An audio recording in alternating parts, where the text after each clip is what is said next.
9.5 മാസത്തെ ഇടവേളയ്ക്ക് ശേഷം സുജ മകൻ മിഥുനെ കണ്ടു. തണുത്തു മരവിച്ച് ചലനമറ്റ് കിടക്കുന്ന മകനെ, ചില്ലുകൂട്ടിൽ കിടക്കുന്ന മകന്റെ മുഖത്തു നിന്ന് കണ്ണെടുക്കാതെ നിർവികാരയായി നോക്കി നിന്ന ആ അമ്മ കണ്ടുനിന്നവർക്ക് തീരാനോവായി.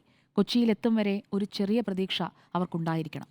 എല്ലാം തിരിച്ചറിഞ്ഞ ശേഷം ഉറഞ്ഞുപോയ കണ്ണീരുമായി അവർ കൂടിയ നൂറുകണക്കിന് ആളുകളുടെ നെഞ്ചിലെ തീയായി.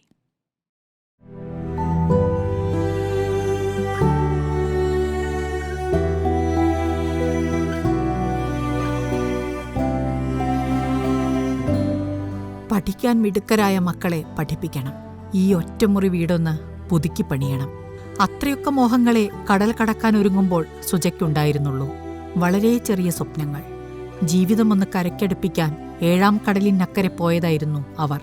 ഏതൊരു പ്രവാസിയെയും പോലെ സന്തോഷത്തോടെയുള്ള ഒരു തിരിച്ചുവരവ് സ്വപ്നം കണ്ടാണ് അവരവിടെ തള്ളി നീക്കിയത്. തിരികെ എത്തുമ്പോൾ ഇടം വലം നിന്ന് മക്കൾ ചേർത്തു പിടിക്കുന്നതും ഉമ്മ വയ്ക്കാൻ മത്സരിക്കുന്നതും ഗൾഫ് മിഠായിക്ക് വേണ്ടി പിടിവലി കൂടുന്നതും അവരുടെയും സ്വപ്നത്തിലുണ്ടായിരുന്നിരിക്കണം.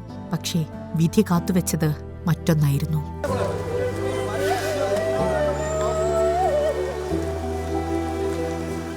ഒരു നാടിന്റെ മുഴുവൻ നൊമ്പരമായി മകൻ മടങ്ങിപ്പോയത് അവരോട് പറയാൻ ആർക്കും ധൈര്യമുണ്ടായിരുന്നില്ല.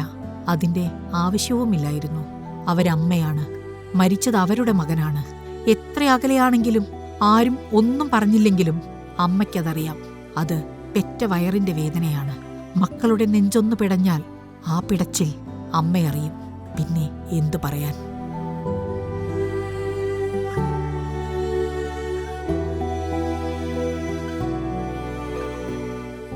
കഴിഞ്ഞുപോയ മാസങ്ങളെക്കാൾ ദൈർഘ്യമുണ്ടായിരുന്നു ആ 3.5 മണിക്കൂറിന്.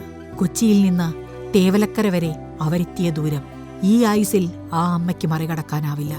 ഈ ദുരിതക്കടൽ താണ്ടാനുള്ള മനസ്സുറപ്പ് ആ അമ്മയ്ക്കുണ്ടാവട്ടെ എന്ന് പ്രാർത്ഥിക്കാം.